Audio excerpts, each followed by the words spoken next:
In the silent abyss of deep space, where stars whispered secrets across light years, humanity's forgotten children stirred. James Archer stood at the helm of the Resurgent, the flagship of a fleet reborn from cosmic shadows. His heart raced with a mix of dread and defiance, a cocktail of emotions brewed during decades of preparation and secrecy. As the void of space stretched endlessly before him, the weight of his ancestors' legacy pressed upon his shoulders, commanding him to reclaim humanity's place among the stars. This was no mere exploration. It was a homecoming, an act of audacious defiance against a galaxy that had moved on without them. The bridge of the Resurgent buzzed with quiet anticipation. Crew members, descendants of Earth's lost children, manned their stations with solemn determination, their faces lit by the soft glow of control panels and holographic displays. The vastness of space enveloped the ship, a sea of darkness speckled with the distant light of alien suns. James's eyes, a piercing shade of blue reminiscent of Earth's ancient oceans, scanned the star map projected in front of him. Each point of light represented a world under the control of the coalition of aligned systems, a formidable federation that had grown in humanity's absence. His fingers clenched slightly, feeling the cold touch of the command console. "All systems green, Commander," reported Lieutenant Walker, his voice steady but unable to mask the underlying tension. Outside the panoramic windows of the bridge, the stars seemed to watch in silent judgment as the human fleet prepared to cross the threshold into known space. James took a deep breath, tasting the recycled air of the ship that had been his world for too long. It was time to step into the light, to challenge the galaxy's illusion of peace and order. "Set course for the Viridian sector," James commanded, his voice resonant, carrying the weight of command and the unspoken fears of his crew. "Engage at stealth speed. Let's see how long it takes for the galaxy to notice we're back." As the fleet surged forward, a ripple of light bending around their hulls, the crew of the Resurgent braced themselves. They were the vanguard of humanity's return, the spearhead of a confrontation that could redefine the structure of power in the galaxy. Behind them lay the ruins of Earth. Ahead, the unknown mysteries and potential alliances or conflicts with alien civilizations. James stood resolute, a captain unyielded by the vast emptiness or the looming battles. His mission was clear: reintegrate humanity into the galactic fold, reclaim their lost worlds and uncover the truth of their forced exile. It was a tall order for any one man, but James was not just any man. He was the embodiment of Earth's last hope, the chosen leader of its wandering children, and he would either forge their path to redemption or die trying. The galaxy might have forgotten humanity, but James was determined to remind them all. As the fleet disappeared into the streaking lights of hyperspace, the cosmic game of chess had begun. Earth's children were home, and they would not be denied. The vast expanse of Chancellor Staler's command center on the Viridian flagship Dominion was a monument to the power and precision of the coalition of aligned systems. The room, bathed in the cold, eerie light of bioluminescent panels, thrummed with the quiet intensity of a dozen alien species working in harmonious efficiency. Each station was manned by an expert in their field, their forms a myriad of shapes, from the crystalline shimmer of the scary to the robust shadowy figures of the Grax. At the center of this orchestrated chaos stood Chancellor Staler, his towering form draped in the ceremonial robes of his office. His skin was an opalescent blue, reflecting the ambient light in mesmerizing patterns that spoke of his ancient Viridian heritage. His eyes, vast and unblinking, surveyed the holographic displays that floated before him, each one showing a fragment of the vast territory under his control. "Report." Staler's voice resonated, deep and commanding, causing a slight ripple across the room. A lesser Grax officer approached, his massive form tense with the weight of his news. "Chancellor, we have detected an anomaly at the edge of the Viridian sector. A fleet, unidentified but highly sophisticated," the officer reported, his voice a gravelly contrast to Staler's smooth tones. Staler's gaze hardened, the swirling colors in his eyes momentarily flaring. "Human," he murmured, almost to himself, his tone a mix of contemplation and disdain. "It has to be. After all these centuries, they dare return." The revelation stirred a mix of reactions around the room. Some looked puzzled, having only heard of humans in myths or derisive tales, tales of a species too bold for its own good, now supposedly extinct or exiled to the forgotten corners of the universe. "Why now, Chancellor?" asked a scary scientist, her voice a soothing chime. "What would humans seek after so long?" Staler turned, his presence commanding attention. "Control, Professor Yilix," he answered, his voice steady but filled with a barely concealed fury. "They seek to reclaim what they believe is theirs. But they will find the galaxy has changed." He moved toward a large curved console, his fingers dancing over the luminescent controls, bringing up strategic data and star maps. "Prepare a task force," he instructed the gathered military leaders. "I want them intercepted and brought to me. Alive if possible, obliterated if necessary." As the orders were disseminated, Staler walked to the panoramic window that revealed the vastness of space, stars stretching infinitely in every direction. His thoughts were tumultuous, a storm of plans and predictions. The return of humanity was not just a challenge to his rule, it was a destabilizing factor he had hoped to avoid. Meanwhile, light years away, James Archer maneuvered the human fleet with careful precision, aware of the ripples they were creating in the cosmic order. Each jump through hyperspace was calculated to avoid detection for as long as possible, buying time to solidify their strategy and gather allies. Back on the Dominion, Staler convened with his closest advisors in a secure chamber. "This is not merely a military matter," he explained, his voice low. "The human question touches everything. The political balance, the economy, the very ideology of our coalition. We must be tactical, not just in battle but in the narrative we weave." The room nodded in agreement, understanding the weight of his words. "Let us craft a story that paints them as relics, dangerous and unpredictable," suggested an advisor. "Yes, but also a story that keeps our people united in fear and loyalty," Staler added, his mind already turning over the propaganda campaigns that would saturate the networks soon. As the chapter closed, the galaxy stood on the brink of upheaval. Staler, a ruler unchallenged for centuries, found his reign questioned by the ghosts of the past, humans with their own tales of survival and vengeance. The stage was set for a confrontation that would either reaffirm the coalition's dominance or shatter it completely. The cosmos, usually so indifferent to the affairs of its inhabitants, seemed to hold its breath as two forces, long separated by time and ideology, prepared to collide.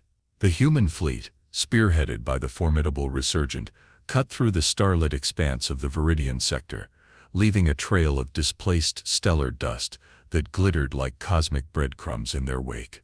Commander James Archer stood in the observatory of the Resurgent, his gaze locked on the holographic displays that mapped their course through the stars. His crew worked silently around him, each member acutely aware of the gravity of their mission. Their first major confrontation with the coalition forces was imminent, and the air was thick with a mix of apprehension and determination. "Commander, we're approaching the designated coordinates," Lieutenant Walker reported, his voice steady despite the tension that underpinned it. "All ships report ready for engagement." James nodded, his jaw set. "Initiate silent running protocols. Let's make our presence known on our terms," he ordered crisply. The fleet dimmed their external lights and powered down non-essential systems, becoming ghosts in the vast darkness of space. James knew that their advanced stealth technology was decades ahead of anything the coalition had likely encountered, giving them a crucial advantage in the upcoming skirmish. Elsewhere, Chancellor Staler's task force, a formidable assembly of coalition warships, patrolled the sector. Admiral Kylix, a seasoned Viridian commander, monitored the detection grids closely, his eyes flickering with the colors of concern. The humans were proving elusive, a fact that both impressed and worried him. "The humans understand our detection methods far too well," Admiral Kylix murmured to his second-in-command. "Adjust the sensors to scan for quantum fluctuations. They might be using advanced cloaking, but they cannot hide completely." As the adjustments took effect, The first hint of the human fleet flickered into existence on their screens, a ghostly echo at the edge of their range. "There, enhance that sector," Kylix ordered, pointing to the anomaly. Back on the Resurgent, James watched as the first Coalition ships appeared on their sensors. "They've found us," he said, a wry smile touching his lips. "Time to introduce ourselves." With a calm that belied his racing heart, James gave the command that would start the battle. "All ships, engage at will. Prioritize disabling their weapons and engines. We need to make a statement, not a massacre." The void of space, silent and unforgiving, erupted into chaos as beams of concentrated energy lanced between the two fleets. The human ships darted across the battlefield with a grace and speed that startled the Coalition forces, their tactics disruptive and unconventional. Each volley from the human weapons was precise, designed to cripple but not destroy. James's strategy was clear: demonstrate their capabilities, and assert their right to exist in this galaxy as equals, not as subjects. Admiral Kylix, caught off guard by the ferocity and finesse of the attack, gritted his teeth as he issued counter-orders. "Focus fire on the lead ship, the Resurgent. Capture their commander if possible," he commanded, hoping to turn the tide by taking out the head of the snake. The battle raged, a ballet of destruction choreographed in the void, as both sides maneuvered for advantage. Amidst the chaos, James remained a beacon of calm, directing his fleet with an expert hand. His goal was not to win a war with this single battle, but to earn the respect and fear of the Coalition. As the skirmish drew to a close, the human fleet retreated as swiftly as they had attacked, disappearing into the depths of space with several Coalition ships left drifting and disabled in their wake. James leaned back in his chair, allowing himself a moment of respite. They had struck the first blow, a blow that would surely echo through the halls of the Coalition's power structures. But this was just the beginning. The real test of their resolve and right to the stars had only just begun. The aftermath of the skirmish left the galaxy's political waters murkier than ever. Word of the encounter spread like wildfire through the Coalition's channels, stoking fears and fascination alike. Rumors of humanity's return and their startling show of force buzzed through every spaceport and council hall, painting the corridors of power with whispers of war and whispers of hope. On the Resurgent, Commander James Archer reviewed the battle data with his senior officers. The dim light of the command room cast long shadows over their determined faces, the recent victory a sobering reminder of the long road ahead. "Excellent execution out there," James commended, his voice carrying a mix of pride and caution. "But we've only just pricked the beast. We need allies if we're to stand any chance in the coming storm." Plans were quickly drawn to make contact with various alien races within the Coalition, those who might harbor resentment toward Staler's authoritarian rule, or those simply intrigued by the prospect of a reshaped galaxy. Diplomatic envoys were prepared, each team carefully selected to represent humanity's best, a blend of charisma, intelligence, and tact. Meanwhile, Chancellor Staler convened with his most trusted advisors in the austere war room aboard the Dominion. The walls, lined with star maps and live feeds from 1,000 worlds, pulsed with the soft glow of alien technology. Staler's face, usually an unreadable mask of Viridian stoicism, betrayed a flicker of concern. "They are not merely remnants, they are a vanguard." Staler addressed the room, his voice echoing slightly off the metallic surfaces. "And they seek to disrupt our unity. We cannot allow that." Plans were set into motion to counteract the human influence. Propaganda campaigns, covert surveillance, and diplomatic pressure were all tools in Staler's extensive arsenal, and he intended to use every one of them. Yet there was an unspoken recognition that something different might be required this time, something more direct. Back in the realm of human strategy, James and his team reached out to the Tylorians, a reptilian species known for their dislike of Viridian dominance, and the Mithran cluster, a group of systems with a rich history of seeking independence from the Coalition. Ambassador William, a seasoned diplomat and a human of considerable experience with alien cultures, led the envoy to the Tylorians. Their world, Taylor Prime, was a hot, swampy planet where diplomacy was often conducted in the open air, a test of endurance and resolve. William stood before the Tylorian council, his body coated in sweat under the relentless twin suns. He spoke of freedom, of mutual benefit in a galaxy where no single power held dominion over others. "We are not conquerors," William declared, his voice steady despite the oppressive heat. "We are survivors, seeking our rightful place in the cosmos. Together, we can build a future where all are respected." The Tylorians, their scales shimmering with the hues of skepticism and interest, listened intently. Their leader, Silixa, a towering figure adorned with ritualistic carvings, later met privately with William. "Your words stir the waters, human," Silixa hissed thoughtfully. "But words are but mist in the wind. What proof do we have of your strength and your honor?" William nodded, understanding the weight of the challenge. "Let our actions be the proof. Let us stand together in the council and in the field. Test our resolve." An agreement, fragile as it was, began to form, one that would see the Tylorians and a few other curious species tentatively side with humanity. Intrigued by the promise of a new order, and motivated by their own grievances against Staler's regime. As the sun set over Taylor Prime, casting long shadows over the meeting grounds, a new alliance started to take shape, one that could either be a beacon of hope or a harbinger of further division in the galaxy. As alliances began to form in the shadows of the galaxy, not all was as it seemed aboard the Resurgent.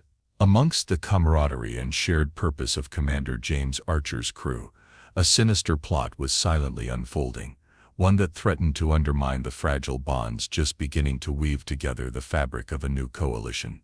Unbeknownst to James, nestled deep within the engineering crew was a spy. This agent, known simply as Solon among the humans, was in fact a deep-cover operative from the Viridian Intelligence Network, surgically altered to pass as human. His real mission was to gather critical information on human technologies and strategies, and when the opportunity presented, to sow chaos. As the Resurgent navigated the quiet expanse between star systems, Solon tampered with the navigation arrays, sending a covert signal to a nearby coalition patrol. The betrayal was subtle, designed not to arouse suspicion until it was too late. James stood in the command center reviewing star maps and potential routes for their next diplomatic mission. His focus was absolute, unaware of the silent alarm now pulsing out into the void, marking their path for hostile eyes. "Commander, you need to see this," Lieutenant Walker called out, tension cracking his usual calm demeanor. He pointed to a screen flickering with incoming data, a warning of unidentified ships closing fast on their position. "Battle stations," James ordered, his voice a calm command amid rising alarms. The crew moved with practiced urgency, but there was an air of unease. They were unprepared for an attack here in the supposed safety of deep space.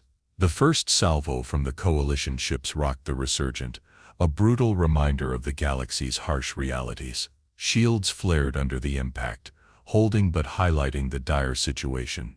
James grasped the situation swiftly. This was no chance encounter, he muttered, eyes narrowing. His mind raced, not just with strategies to escape the ambush, but also with the troubling thought of a traitor among them. In the chaos of battle, Solon's actions went unnoticed, as he continued his sabotage, disabling key systems to cripple the Resurgent further. But his movements caught the eye of Marla, a sharp-witted communications officer, who noticed the irregularities in the ship's systems coinciding with Solon's presence.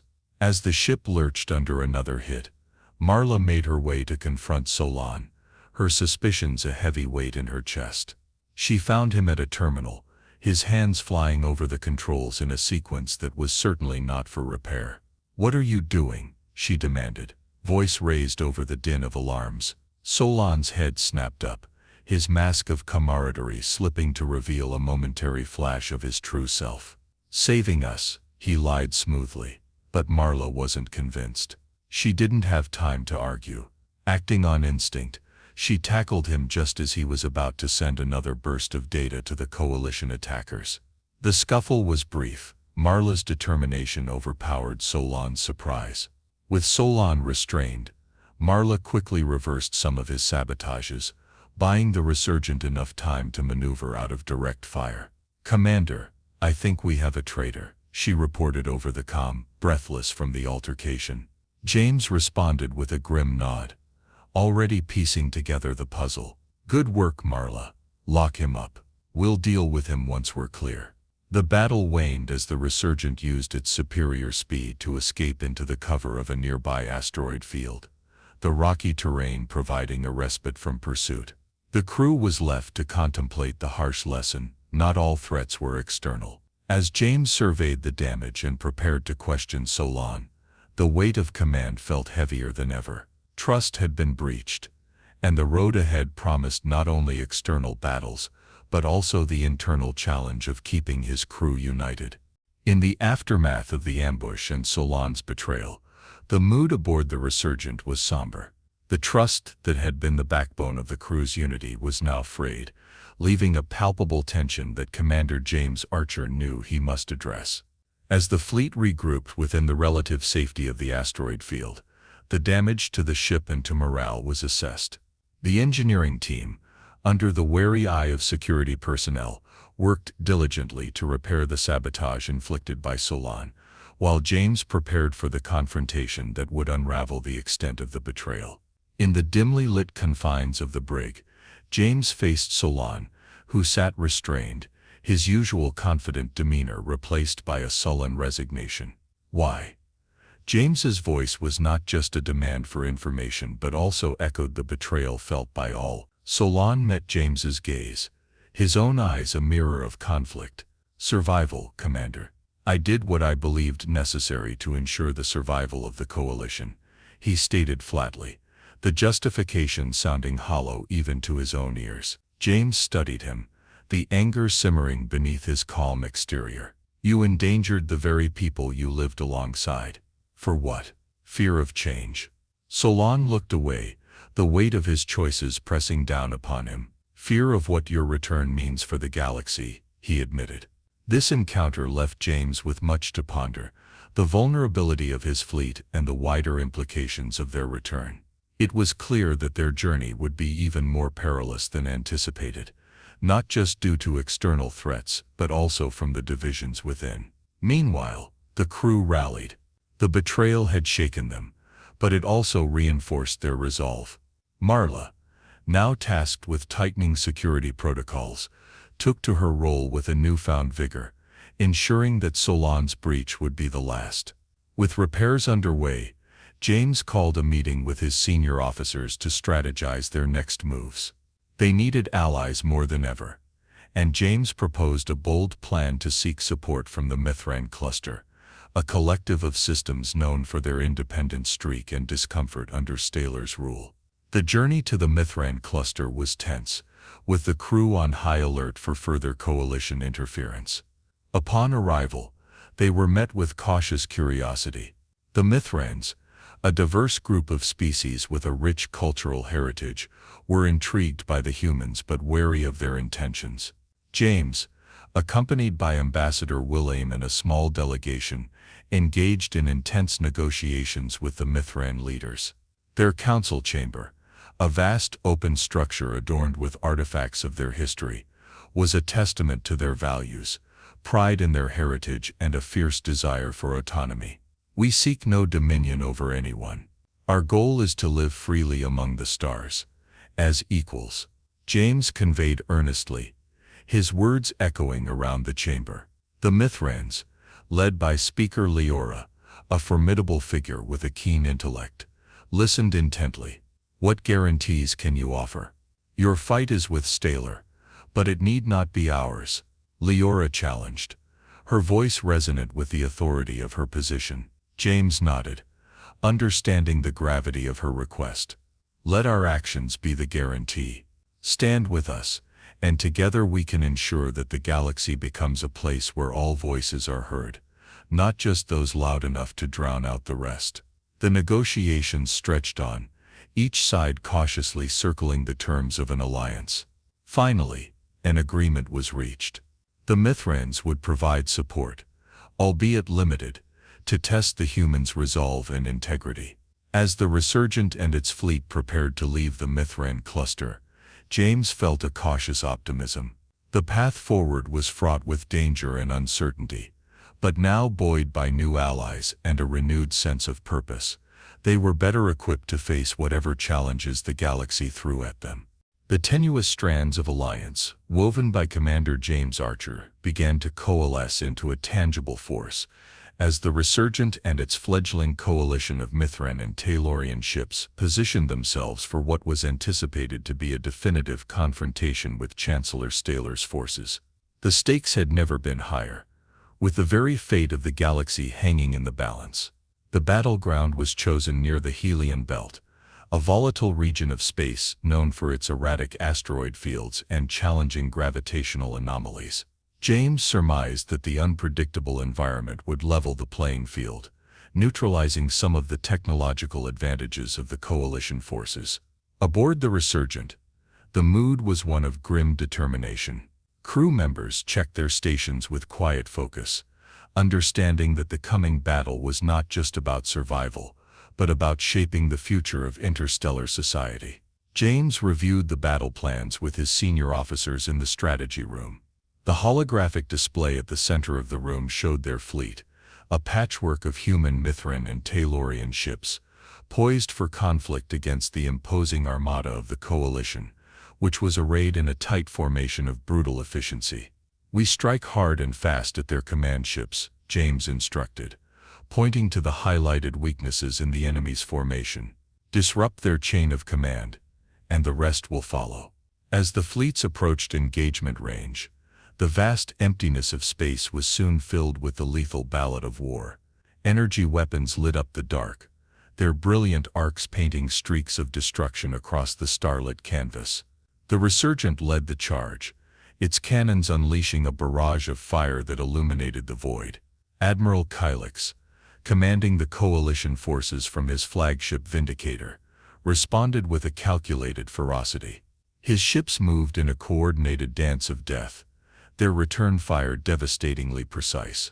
The battle escalated as both sides deployed smaller fighter crafts, which darted among the larger ships like swarms of angry insects, each strike another note in the symphony of destruction.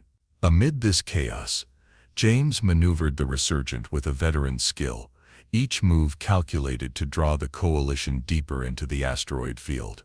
On the coalition's side, frustration mounted as their orderly formations struggled against the guerrilla tactics employed by James's makeshift alliance.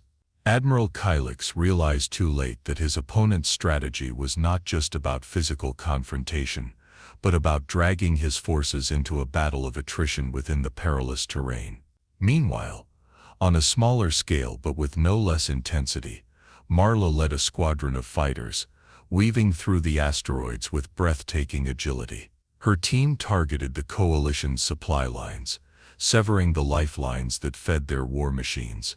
As the battle reached its peak, a critical moment arrived when James spotted an opening to strike directly at the Vindicator. With a decisive command, he led a daring charge that would either end the battle in their favor or spell doom for their cause. The Resurgent bore down on the coalition flagship, its weapons systems firing in a relentless assault. Admiral Kylix, caught off guard by the bold maneuver, scrambled to mount a defense. The ensuing exchange was cataclysmic, the impact of the weapons tearing through the cold silence of space. In the end, it was a single well-placed shot by one of Marla's fighters that turned the tide. The projectile, slipping through the coalition's defenses, struck a critical blow to the Vindicator's engines, crippling the giant warship and sowing disarray among the coalition ranks. With their flagship disabled, the coalition forces faltered, their unyielding formation breaking for the first time. Sensing victory, the Allied forces pressed their advantage, pushing the coalition back with renewed vigor. As the dust of battle settled, the Resurgent and its allies emerged battered but triumphant. The victory was celebrated not with joy, but with solemn acknowledgement of the cost. Lives had been lost, ships destroyed, but the path forward had been secured. A path toward a galaxy where freedom from tyranny was once again possible. As the remnants of the Coalition fleet limped away into the depths of space, the void around the Helion belt bore silent witness to the turning of an age. The Resurgent and its allied fleet hovered among the debris and the echoes of the conflict, a somber testament to the cost of their hard-won victory. Commander James Archer stood at the observation deck of the Resurgent, gazing out at the stars that seemed to shine with a new light. His face was etched with fatigue and the sobering weight of leadership. The battle had ended, but the war for peace was just beginning. Commander, the Coalition is signaling for a ceasefire and wishes to discuss terms, Lieutenant Walker reported, his voice a mix of relief and caution. James nodded, his mind already turning towards the diplomatic challenges ahead. Arrange a meeting, Lieutenant. It's time we talked about the future. The ceasefire talks were held aboard the Resurgent, now not just a symbol of human resilience, but also a beacon of new hope. Delegates from the Mithran and Taylorian factions joined James, forming a diverse council that represented the new power dynamics in the galaxy. Chancellor Staler, his presence diminished but still formidable, arrived under the banner of truce to negotiate the terms of surrender. The room where they met was stark, the damage from the battle visible in the scorched walls and flickering lights, a reminder of the recent conflict. We come to discuss peace, not to continue war, James began, his voice firm but open. The galaxy has suffered enough under the shadow of dominance and fear. It's time for a new era. Staler's gaze was hard, his mind sharp as ever. You speak of peace, yet you bring war, he accused, though his tone lacked its usual command. We brought change, Chancellor, James corrected him. Change that was necessary. The galaxy you controlled is evolving. We can either adapt together or continue to suffer apart. The negotiations were long and fraught with the tension of decades of enmity. Yet as hours turned into days, a framework for a new galactic order began to emerge. The terms were painstakingly crafted to ensure autonomy and cooperation among the systems, with safeguards to prevent the rise of another despotic regime. Staler, seeing the shifting tides, conceded to many of the demands, his survival instincts recognizing the futility of continuing his rule in the face of such unified opposition. In exchange, he was granted asylum and a ceremonial position, which satisfied his need for status without granting him any real power. With the treaty signed, James addressed the galaxy via a wide broadcast. His words, full of hope and the promise of unity, echoed across star systems, reaching worlds that had only known fear under the old regime. We stand at the dawn of a new age, James declared, the galaxy watching. An age where no single power dictates the fate of others. An age of peace, forged from understanding and respect. The transition was not seamless. The months that followed saw minor conflicts and power struggles, as systems adjusted to the new order. But the foundation laid by the treaty held strong, guided by the steady hands of those who had fought for change. As James watched the stars from the Resurgent, now a ship of peace, he felt a cautious optimism about the future. They had reshaped the galaxy, not through conquest, but through the courage to fight for what was right. And while the road ahead was uncertain, it was filled with the potential for greatness.